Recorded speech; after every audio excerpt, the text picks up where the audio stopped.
So good morning to everybody and welcome to this roundtable on the European Innovation Council Accelerator Financing Innovation.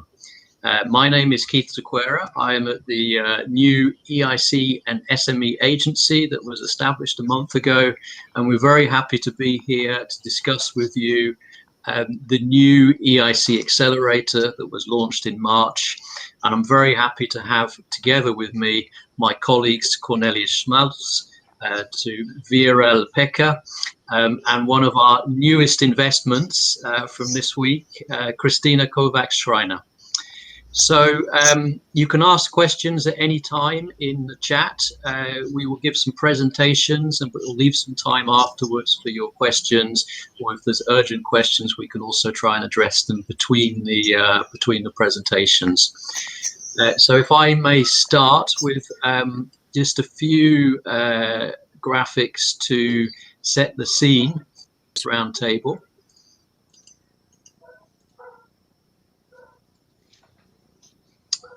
So I hope the slides are showing okay. So the European Innovation Council was launched on the 18th of March. We've been piloting for 2 years, but we're now in full operation, and you will hear all about the opportunities during the next hour. First of all, I'll give a short introduction. I'll then pass to Cornelius, who will give you an overview of the Accelerator, which is our main funding instrument for startups and smaller companies.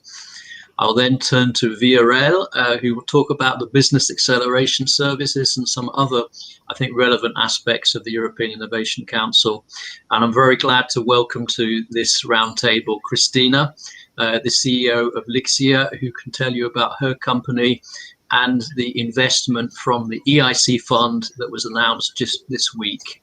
So we're very proud of that, and congratulations to Krisztina. So what is the European Innovation Council? We believe it's Europe's most ambitious innovation initiative. We have a budget of over 10 billion euros for the next 7 years, with the mission to identify, develop and scale up breakthrough and disruptive technologies. We believe the EIC is unique in the world because it combines projects on cutting edge research of new technologies, a bit like DARPA in the US, but with an accelerator for startups, small companies and scaling up. We are also unique that we have established a wholly owned fund, the EIC fund, to invest equity in the companies that we are supporting through our program. And Krisztina can tell you more about that process. The EIC is innovation-centric, innovator-centric. It's there for the innovators, and you'll see it's very much designed by and with innovators. Our role is to find the best projects, the best companies right across Europe. We have no geographical criteria. We're really looking for the best, the next champions, but we're particularly interested in more female innovators coming forward and innovators from all of Europe's regions. One of the other things that we've introduced is a proactive management. We have flexibility. We're not a standard research grant program. We're really taking an innovation-friendly approach. So what is the vision? The vision is that we take a European approach to tackling global innovation challenges. We are tackling relevant innovations in responsible ways as a hallmark for excellence in innovation in Europe. We're aiming to crowd in much more investors and investment in high risk, high impact ideas. And for that 10 billion, we're trying to leverage 3 to 5 euros from other investors. So leveraging up to 50 billion euros in technology investments in Europe. And we want to become, and we believe we should already be, the funder and investor of choice for people with visionary ideas, the kind of deep tech ideas, the high risk ideas that could potentially change the world. We're putting in place simple, fast procedures, and you'll hear more about that. And we're coupling all of our funding with high-class mentoring, advice, events. So this is not my vision statement. This comes from our board of innovators that have been helping us develop the EIC. So here they are. We have the pleasure of having some great people advising us. We have two people from the Baltic region, Heidi, who I know is at this conference, and also Martin Bolt from one of the Estonian unicorns, Bolt. We have some great venture capitalists, researchers, ecosystem builders, entrepreneurs, and they've been guiding us every step of the way to make sure what we do fits the needs of innovators. We've been piloting for 2 years or 2 or 3 years. So to give you an overview of our track record, over this past period, we've been supporting over 5,000 startups and SMEs across Europe, 293 in the last 2 years. Close to 160 of those are in the pipeline for equity investments that we are making on an almost daily basis now. And we've achieved an increase in startups with female founders. We've been tracking all of these companies. They've raised more than 5 billion in follow-up investments. The EIC fund has made investment decisions in over 50 of these 160 companies.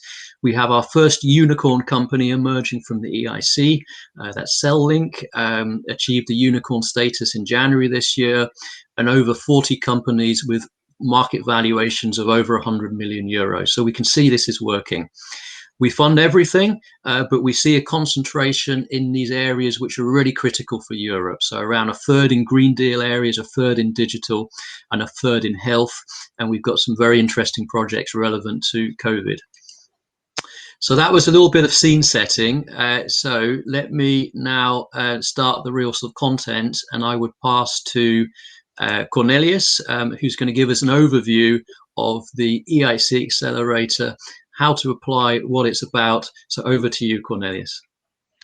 Thank you very much, Keith. Welcome, everybody. It's a pleasure to be here. Thank you very much for the opportunity to present you the EIC Accelerator. It's a challenge to pack this into 10 minutes for an audience. I wanted to give you a bit of an overview of the philosophy or the idea behind it, but at the same time also make it practical, which I can't, of course, do in all the details in 10 minutes, hence at the end a slide for more info. So what are we looking for in the EIC Accelerator? We're looking for startups and SMEs that are seeking to scale up high impact innovations with the potential to create new markets or disrupt existing ones. We want innovations that build on scientific discovery and or technological breakthroughs. So we're looking for deep tech primarily. And we want innovations where significant funding is needed over a long time frame and that are too risky for private investors alone. Our goal is, of course, never to crowd out private investors. We are not a competition. We want to share and we want to bring in private investors wherever possible. We are there for the specific needs that private investors might not be able to cover.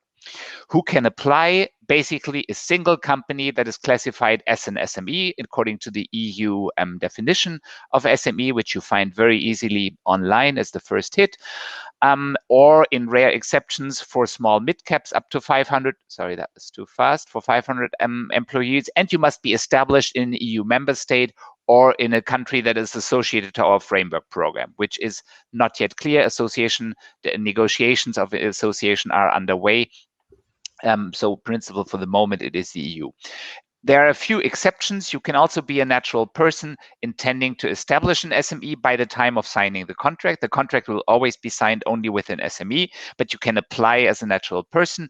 You can also be an investor that is intending to invest into an SME in a member state or associated country. Again, you need to have a prior agreement with the company, and we will sign the contract only with the company. And finally, you can also be somebody from a third country, non-associated, non-EU member state, but intending to establish or relocate your SME to a member state or associated country by the time of submitting a full application. You must prove effective establishment. We want the union interests need to be met. So essential issues like intellectual property needs to really be located in Europe.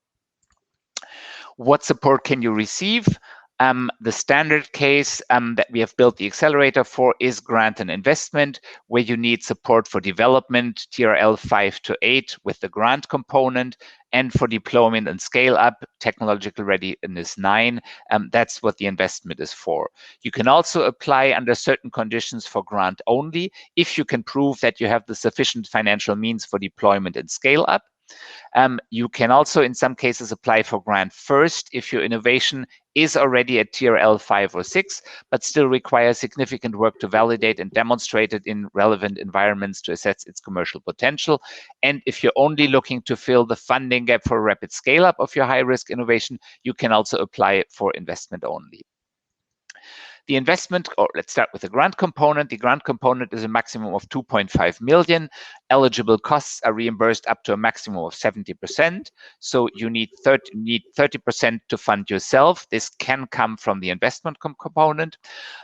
We need innovation activities supported should normally be completed within 24 months, and small mid-caps are not eligible for the grant, but only for the investment component. The investment component is between 500,000 and 15 million generally. It is in the form of direct equity or quasi-equity. We aim generally to go not higher than 25% of the voting shares of the company, and our capital is patient capital with a 7 to 10 years perspective on average. Obviously, we are only starting this enterprise, so we will also need to see how this develops. We offer, in addition to the financial components that I just described, we offer tailor-made services. We have access to advice. We have access to business partners, corporates, investors, distributors, innovation procurers, clients, and others. And we have access to an innovation ecosystem and to innovative peers. This is something that comes on top of the financial support. Calls and timeline. We have a continuously open call for short applications. This is a video pitch, 10 slides and a short application in our IT tool. And then we have, for the full application, currently this year only 2 deadlines, June 16th. So as you can gather, this is too late by now. If you are now only starting to apply to the open call, you won't make it for the June 16th cutoff. Then the next cutoff is October 6th, where we'll then go for the those who have successfully passed the first step will then be allowed to submit their full application, which will then be evaluated. I have one more slide, and this is, of course, only the evaluation process.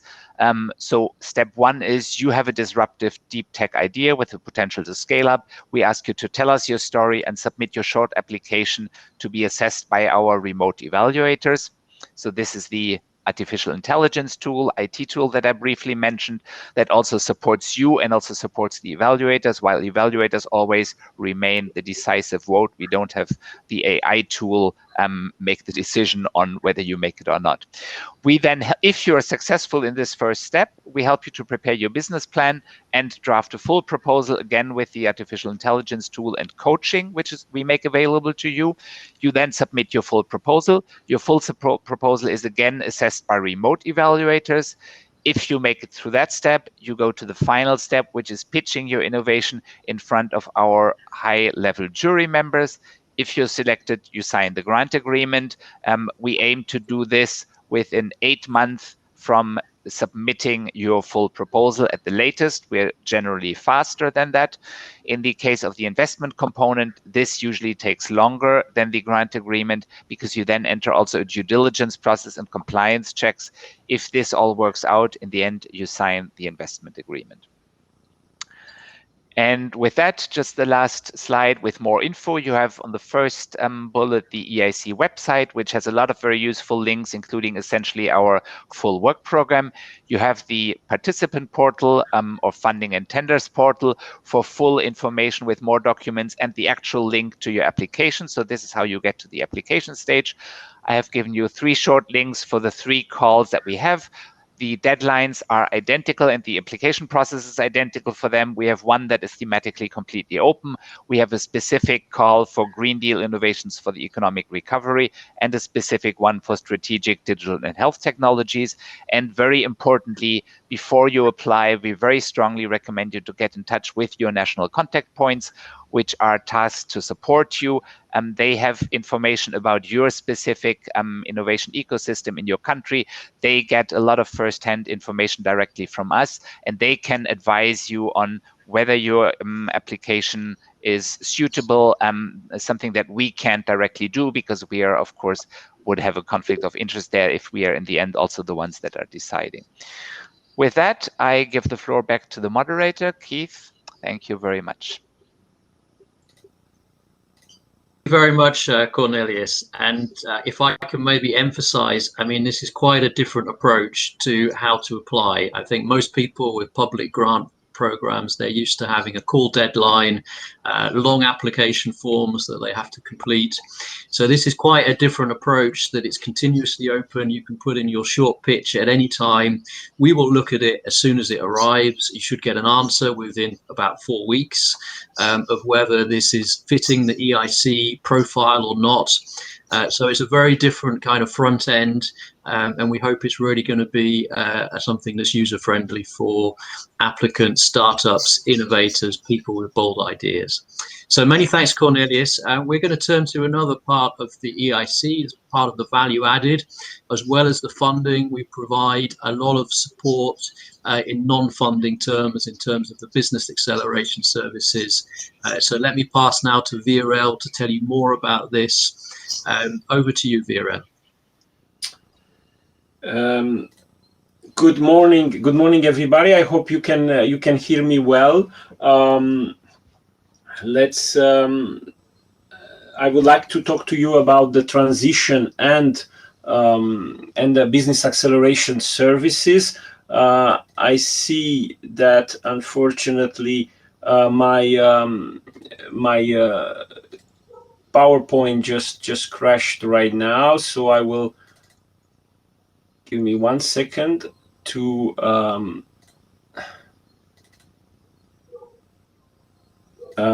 if Lixia, if you could share the slide somehow. It's okay. It's just doesn't want to share the.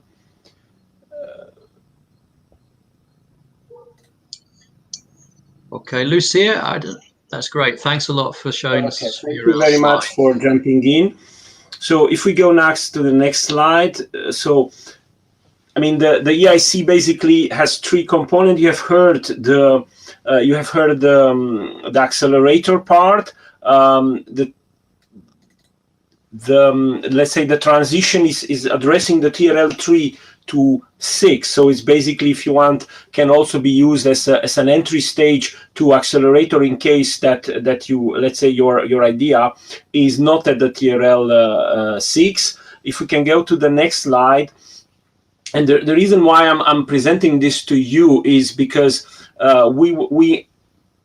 the transition is, let's say, application is restricted to the results generated by previous projects, and you can see there a whole list of projects like previous FED scheme from open to the flagship, of course the EIC pilot and the Pathfinder themselves, but also the ERC proof of concept projects. Okay, but if you are, for example, a startup or an SME, and you look into those results and you say, wow, this makes sense for my product or for idea, you can get in contact with them, and then you can build together a proposal. And this would, I mean, you've seen the success rate that you have in the SME instrument here. We extended recently the scope, but for sure we will have a better success rate.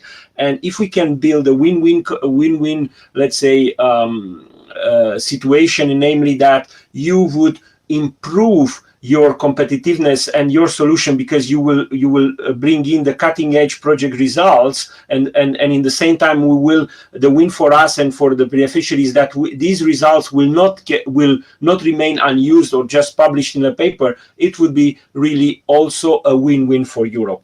Okay, so you see there this transition is addressed of course to researchers.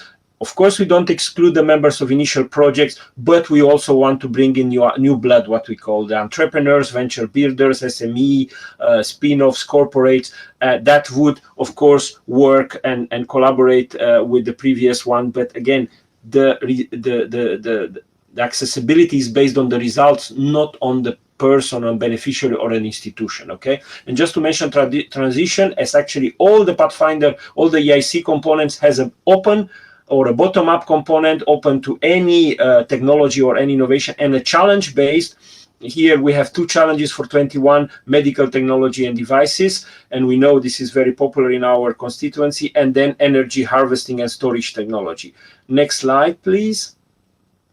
Now, if you say, this may be interesting, I just kind of help here a 3 steps, a 3I kind of things. First, get informed, see how you can identify this. We have Horizon results platform, innovation radar as well, and you can search on various like geography, domain, etc., etc. Then once you have identified that, get involved, contact the previous contact, for example, your NCP to obtain more information, identify the let's say the initial beneficiaries, and then build. With the transition, you can apply alone, but also up to a small consortium, up to 5 beneficiary. Okay, so if you think that, okay, I miss certain expertise, or I would like, because we are talking about ERL 3 or 4, and also work with university RTO, get interconnected, contact with certain partners or potential partners via your NCP or funding and tender portal, and then submit a proposal. Next slide, please. So business acceleration services. So we, I think, as also both Keith and Cornelius mentioned, we don't just give grants or equity. We want to think we give what we call smart money, and we have developed a very, let's say, extensive array of business acceleration services. Next slide. So that we are addressing them to all the EIC beneficiary, because we think that we really have great assets in EIC, starting with the over 5,700 SMEs in all kind of domains and countries, over 750 Pathfinder and researchers, including from the university to RTOs and including companies. A lot of funding. You see here 3 billion just up to now, but the budget is over 10 billion. For the SME, for the accelerator, you see the success rate is quite challenging, so make sure you have the best proposal. And of course, we are open to all sectors. Next slide. So the EIC Business Acceleration Services are open to all beneficiaries, I mentioned, and they are structured around 3 axes: access to advice, access to business partner, and access to innovation ecosystem and peer. So I will go into a bit more details. Next slide. If we have access to advice, we start with coaching. Okay, now we extended this service also to if you are a successful applicant from phase 1, you can apply, you can ask for 3 days of coaching to help with your business model, not with your proposal, but with mature your business model. And then if you are a beneficiary, you can get up to 12 days of coaching. Via the EIC fund, we want to put access to mentoring. And of course, we have an extensive service of access to trainings, a lot, I mean, almost every week, also during the summer. And of course, we facilitate access to expertise, and this will only grow in the future. We have 2 specific programs, which we are very, very proud. Women Leadership Program. We opened this, I think, around 1 month ago. We launched this, and the same greenhouse gas reduction program is addressing both the supply and demand. Next slide. Access to business partners. This is again very extensive. Let's say if I start with corporates, we have started already a few years collaboration with many corporates. We try to help you, secure with them a collaboration, whether a pilot or a procurement. We have an extensive network of investors. This will only grow in the current scenario of blended finance, but even before, we helped our SMEs from the SME instrument to get private investment. We are also working with procurers, both private and public, and we also help to test your solution and pilot your solution with clients. And of course, again, about the business partners, we have already in the second years an overseas trade fair, where we are, of course, go from the US to Asia. EIC Accelerator, we want to help you to scale up, and of course the venture. Next slide. Just a small selection of the corporates with whom we have and we continue to collaborate. What we are deploying in the last year is multi-corporate events. So not only Airbus, ABB, BMW, just name it, but all I think in total we went even to 12 corporates in one day. Next slide. The last let's say component, access to innovation and peers. Again, it's a very extensive and mature system. At the center of this is what we call our platform, EIC community. We already have collaboration with EIT Kicks. We have 3 CSAs, but they are really interested. Everybody's interested to collaborate together. We are now deploying a specific pilot with incubator and accelerator. And if you are an incubator and accelerator and you think you want to collaborate with us, just reach out to us. EEN, it's one of our let's say long-standing and collaborators. Not only for coaching, but also to help you with your proposal. IPR help desk, again, with EUIPO in Alicante. We also have a good collaboration with stock exchanges. Really, these are ecosystem partners that are adding up added value. And if you apply to us, you will benefit for free to them. I think this is the last slide.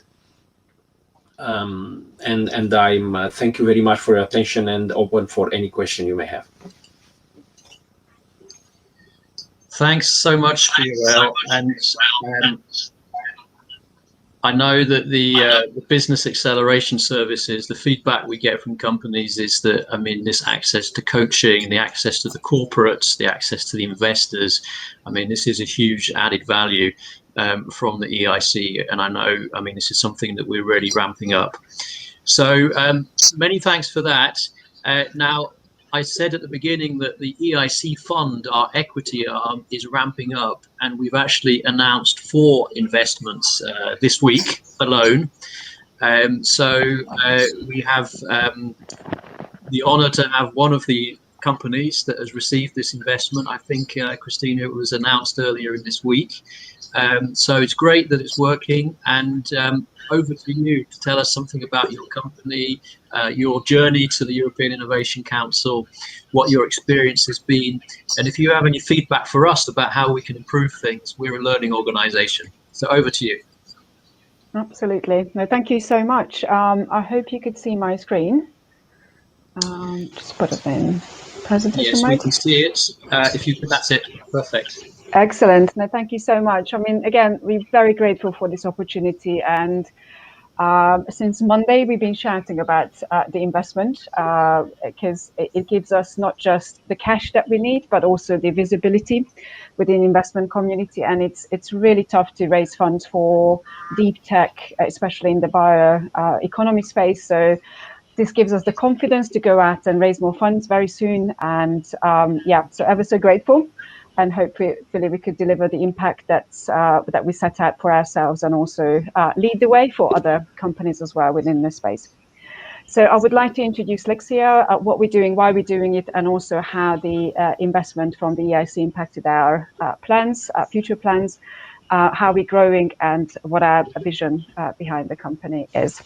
So Lixia is an Imperial College London spin-out developing an innovative biomass breakdown or fractionation process using low-cost, environmentally friendly solvents called ionic liquids or liquid salt.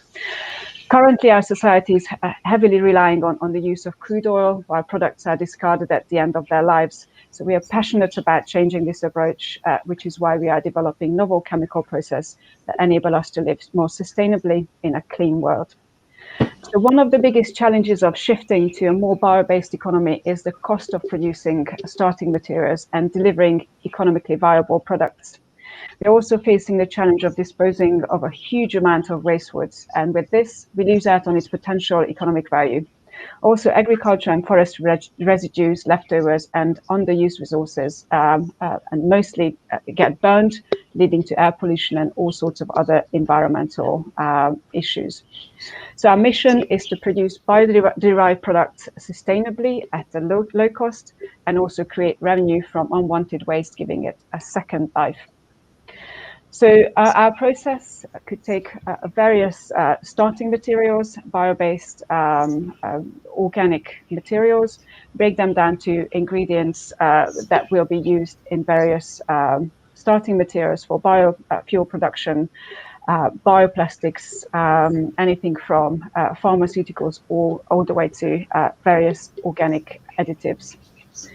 Regarding environmental benefits, we are not competing with food production, and also we believe we are not sending wood waste to landfill anymore. Also, our process is zero waste, and we're delivering substantial CO2 savings compared to fossil-based alternatives. This is a very high-level summary of our process. So as I mentioned, we're using ionic liquids to treat woody starting material as biomass. This patented process uses a very specific ionic liquids, and although ionic liquids been around over 100 years, they just started gaining understanding and also a big push around processes developing various applications within this space. So in the last 15 years, we've seen a huge number of applications, but no companies have really made an impact commercializing within this space. So we're hoping to be one of the few doing so. So the starting material, the wood, has ingredients such as cellulose, lignin, and hemicellulose. Cellulose is the fibrous material. Lignin is a very hard, a very complex structure that keeps the trees upright. And this hemicellulose is basically the glue between cellulose and lignin. So our ionic liquid dissolves lignin and leaves the cellulose part behind, and also the various hemicelluloses can be separated and used for other organic material production. The beauty of our process is that we can actually use waste wood construction from the construction industry contaminated with various metals. We could fish out these metals and recycle them separately, which means we end up with a very clean starting material that could be used for cellulose and lignin production. So the cellulose, dissolving part, microcrystalline and nanocellulose, could be fed into various products, and so is the lignin in resins, or even can be burnt for energy use. Regarding feedstock, so the potential value of the feedstock is over 250 billion euros per year, and it ranges from anything from sugarcane bagasse through virgin wood or even waste wood for construction industry, as I mentioned before. Regarding the global market, as I mentioned, cellulose and lignin are our main targets, with some organic byproducts as well. The cellulose fiber market currently is about 40 million euros and could be used for textiles or food ingredients or pharmaceuticals or packaging. We're very excited about our lignin offerings. Anyone who worked with lignin before knows that coming from a craft-based process, which is fairly established, it's a really difficult material to work with. But our lignin is very special because it has a really nice vanillin fragrance, easy to handle, and feed into all sorts of resins, bioplastic application, composite materials.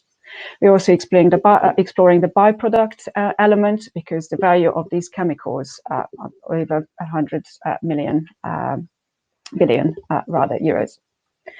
Comparing to other traditional processes, the Lixia process is highly effective on various feedstocks, compatible with low value waste, and also produces high quality lignin and cellulose.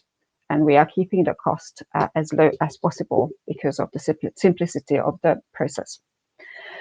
This graph shows our milestones. So our journey started back in 2011, where 2 patents were filed. Our co-founders, Professor Jason Hallerton and Dr. Aggie Talbot. Our current CTO joined Imperial College during her PhD, and she found the patent back in 2015.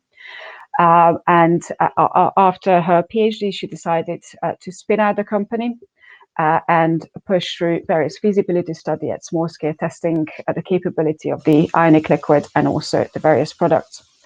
So Florence managed to raise about nearly €500,000 from various grant platforms, and started building the team and also address the scale-up challenge.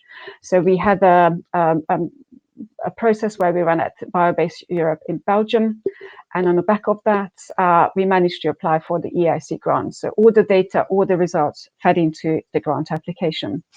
This grant started back in June 2020 and running for 2 years.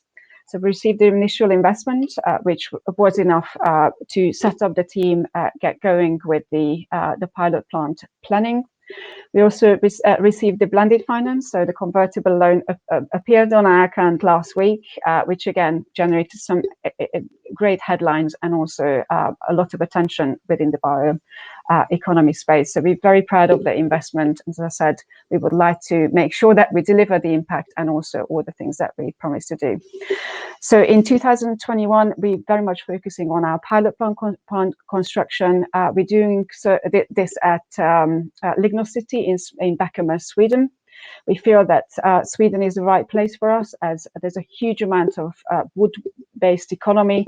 All the paper pulping industry is fairly established, and also we have all the talent, and along the talent pool, there are loads of investors who are looking to put some cash behind novel technology. Our next fundraising activity will come early next year. Although the grant and the blended finance, it's enough for us to build a pilot plant, run it for a year, and also create the team. We definitely need some more cash to meet our plans and put the demonstration plan in place from 2025, scaling up our operations. So our product is the engineering package behind the technology. So for that, we need to prove that everything is working. We have some great products coming out and find the market behind them. This is our world-class team. So I am supported by our co-founder as a CTO, Florence, and also our Director of Corporate Operations, Dunstan on Legal and also Accountancy.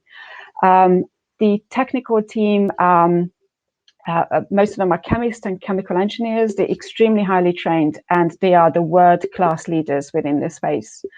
We also like to announce that we have a new product development chemist joining us in June. Very excited about her joining the development process, because she will be key to find the right partners for the various products and applications in the next 2 years. Our commercial team is tiny at the moment.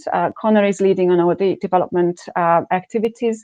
We will start exploring the expansion of this based on our activities and various engagements.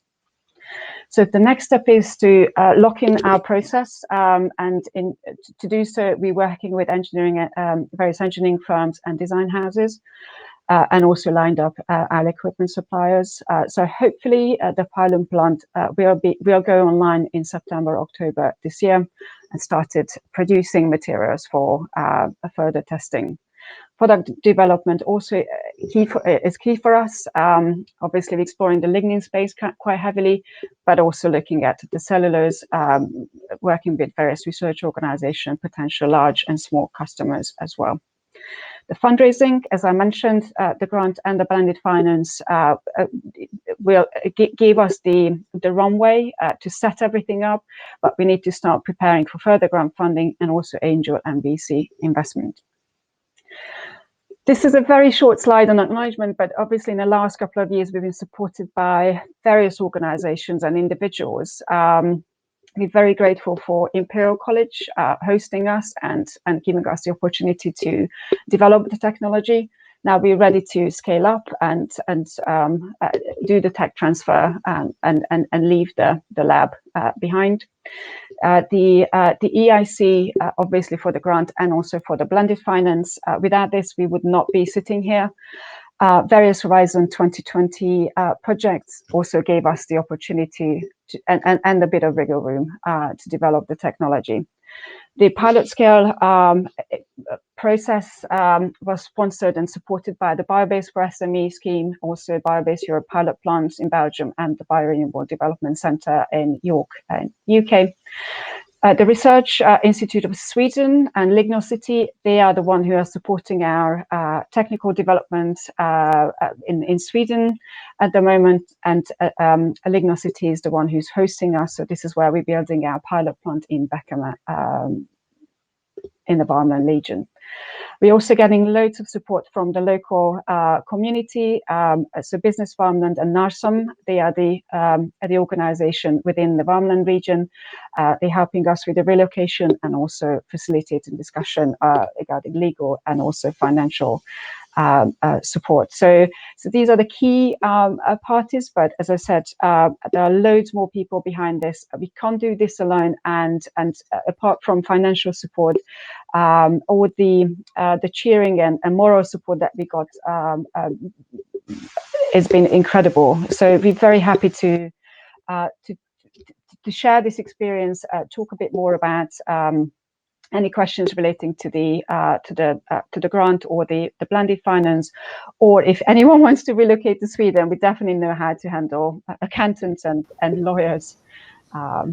So thank you so much, and I'm happy to take any questions that may.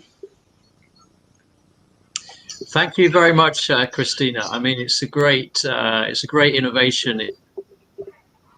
Priorities in Europe to really shift away from fossil fuels with the bioeconomy, the circular economy. So, I mean, best of luck with it, because this can really change a lot of things. So, I mean, again, any questions you want to ask any of us, please put it in the chat, or if colleagues on the panel, if they see questions and it's my technical skills that stop me seeing questions, please come in as well. But let's start a bit of discussion in the meantime. I'd like to come maybe back to you, Krisztina, first. And my question is, what made you apply for the European Innovation Council? I mean, how do you see it differing from other schemes? And, what was your experience of trying to get private investment, and how you see the difference there?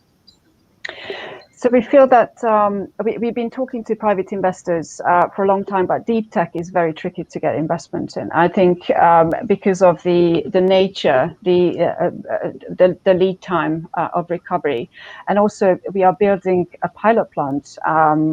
So without results at large scale, we can't raise funds. So it's a catch-22 issue, unfortunately. So you have to have the plant in order to raise funds. And this is, as I said, was a lifeline for us to get a grant and also the convertible loan. Other platforms, as you know, the technology was developed in the UK, and unfortunately the UK is not embracing the bioeconomy at the moment. I could see some interesting new developments within this space, but I think Europe is just miles ahead and pushing so much technology and also investment behind it. So we're very pleased that we find our platform and we're getting some not just financial but also all the support as been mentioned before, through coaching, through facilitated discussions with VCs, and also just introducing us to other companies who are being active within this space. So setting us up in Sweden is very crucial, and there are also other grant funding, mini grant funding that could come and be part of this.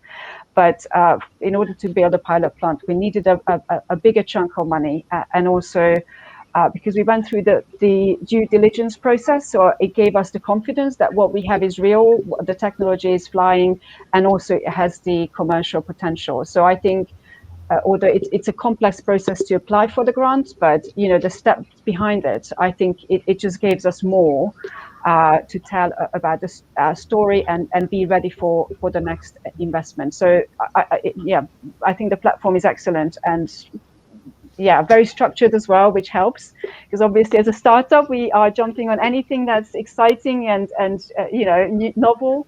So it helps us to refocus and just really deliver and develop what we promised to do, and keep to our timeline and milestones and the various deliverables. So we have our excellent project monitoring officer, our coach, and also the program managers. I mean, they've been super active, and as I said, they come and check in with us. They support us with various discussions and introduced us to other platforms as well, and highlighting if there are any other funding opportunities are available. So so far, it's going okay.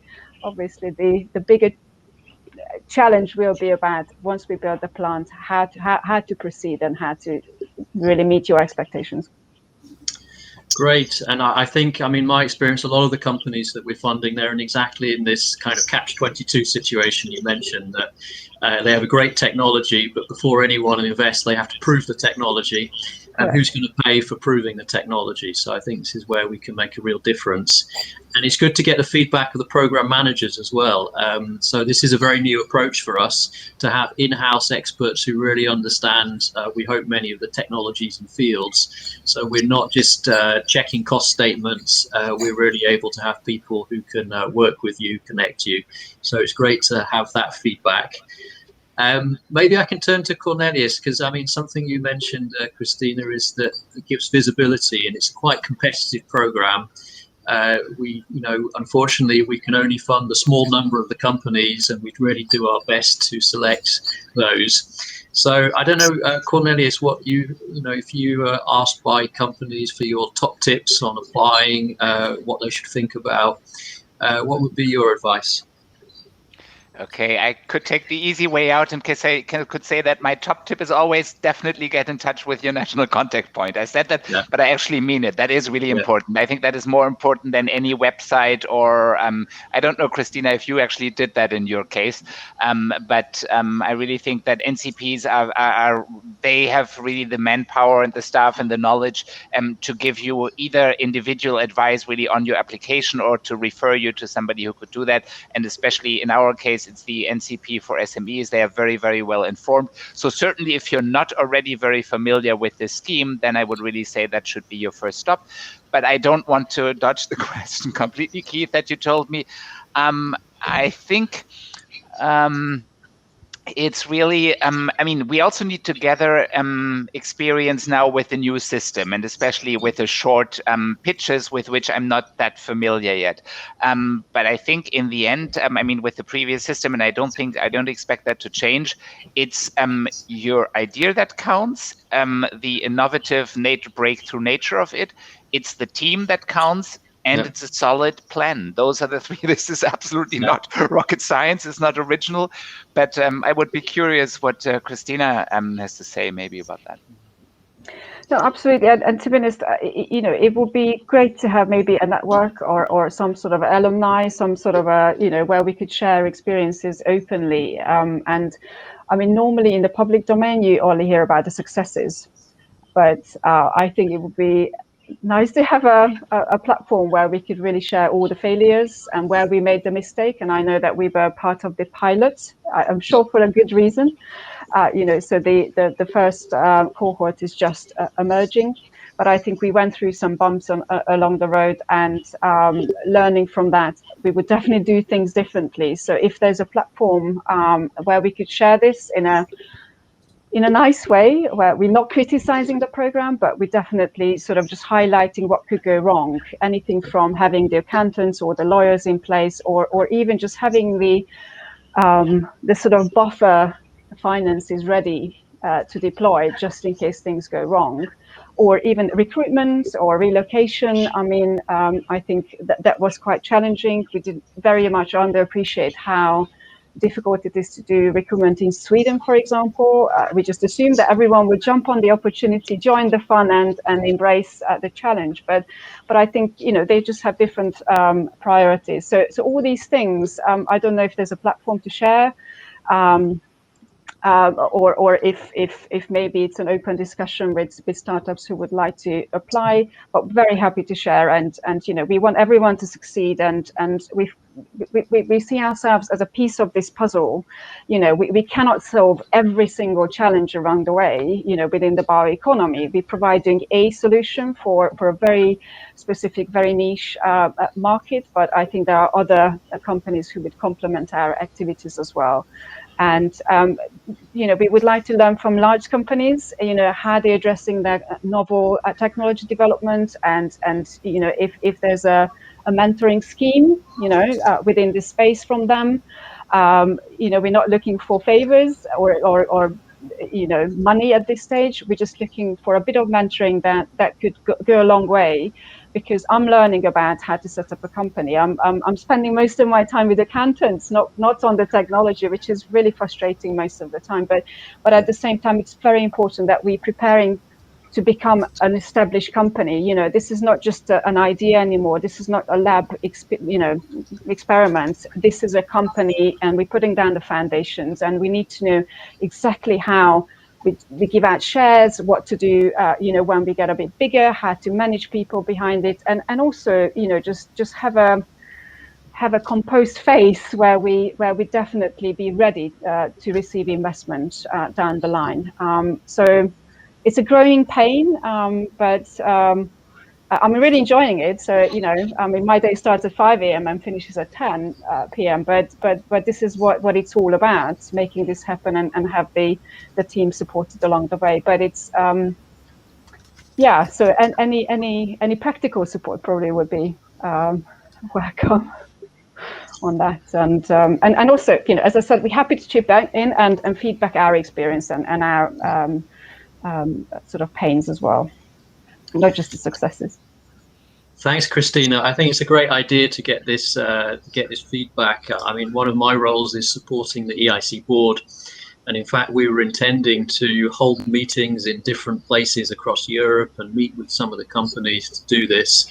And then COVID came along, so we've had to do all online meetings. But it's really nice, and I think it's great for us to get. I mean, it's nice to have the success stories and the feedback, but also the things that we can improve. And I think Cornelius and Viorel will say as well that for us this has been a big learning experience as well. It's quite a new space for the Commission and indeed public funding to move into. So it's great. Let's think about this idea of how we can work with you and some of our other companies coming through to get the feedback. Maybe I can sort of turn now to Viorel, because one of the things you mentioned is about the links to corporates, the large companies. And I think, I mean, for me, Viorel, the corporate days, I mean, this is something that we're doing, which is working really well, because at the end of the day, all companies need customers. So I don't know if you can say a few more words about what we're doing with the corporate days and some of the kind of mentoring schemes to give people a flavor of this.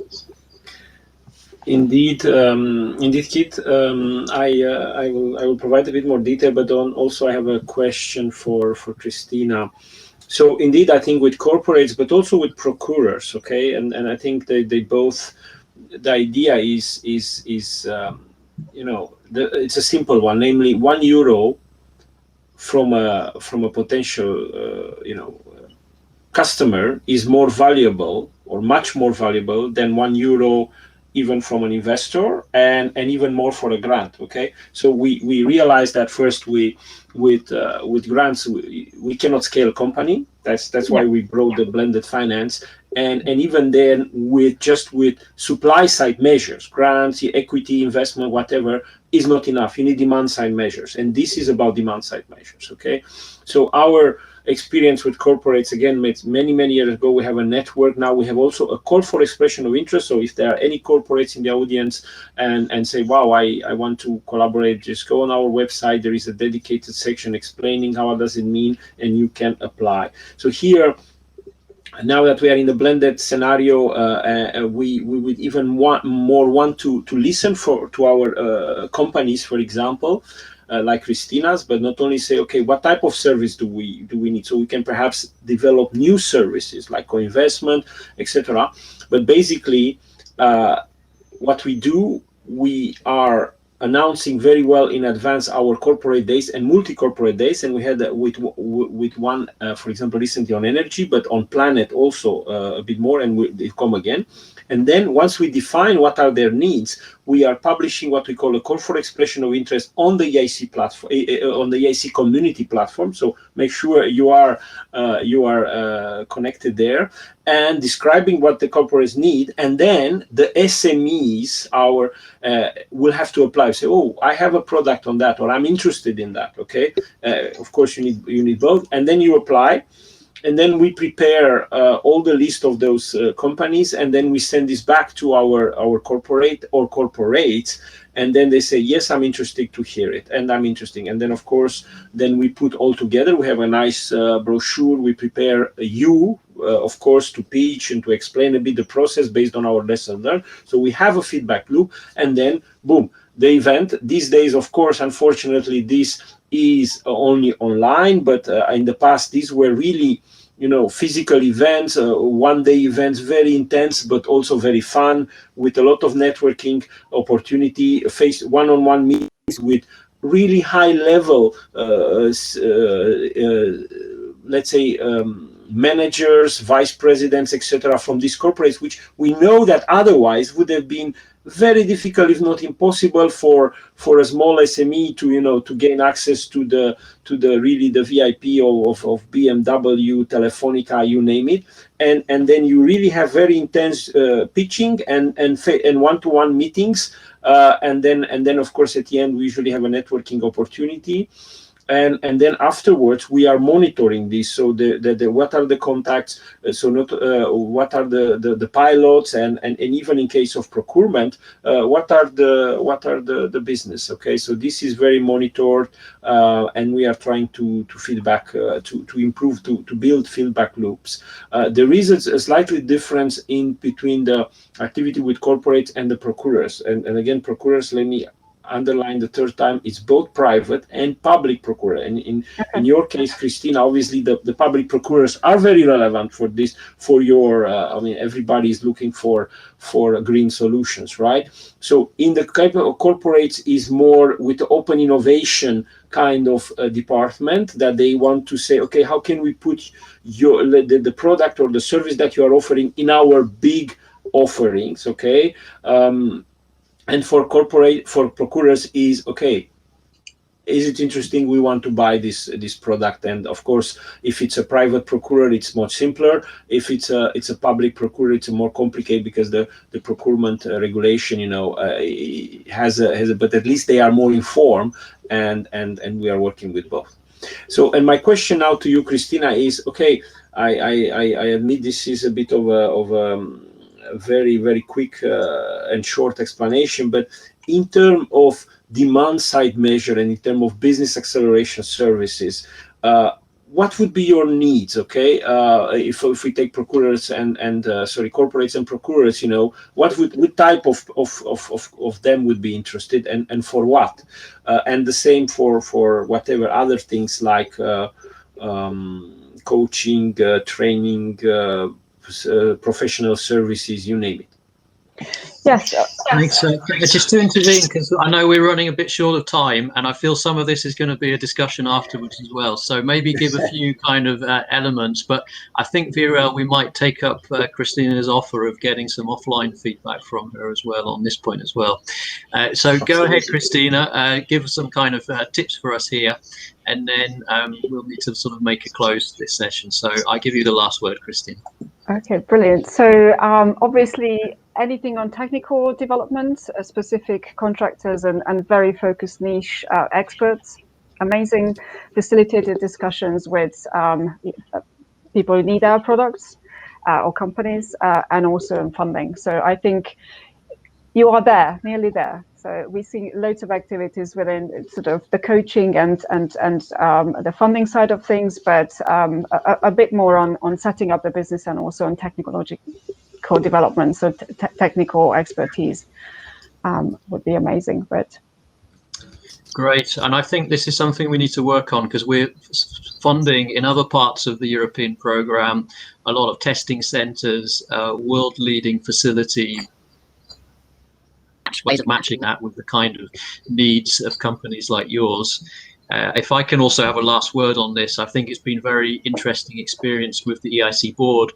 We have Jim Snaber, who's the chair of Siemens, so really understands the large corporate perspective. And his message is, for large corporates, it's very hard to do disruptive innovation. They can't take the risk levels, but what they can do is scale up.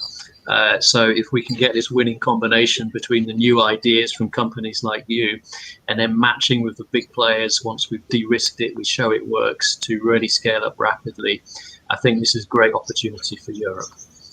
So many thanks to Cornelius, to Viorel, to you, Krisztina. Congratulations again on the new investment, and best of luck. And many thanks to Lixea, who's here, who's been helping us set this up. And I hope you've all enjoyed it in the audience, and that you enjoy the rest of Tech Chill. So many thanks. Thank you. Thank you. Bye.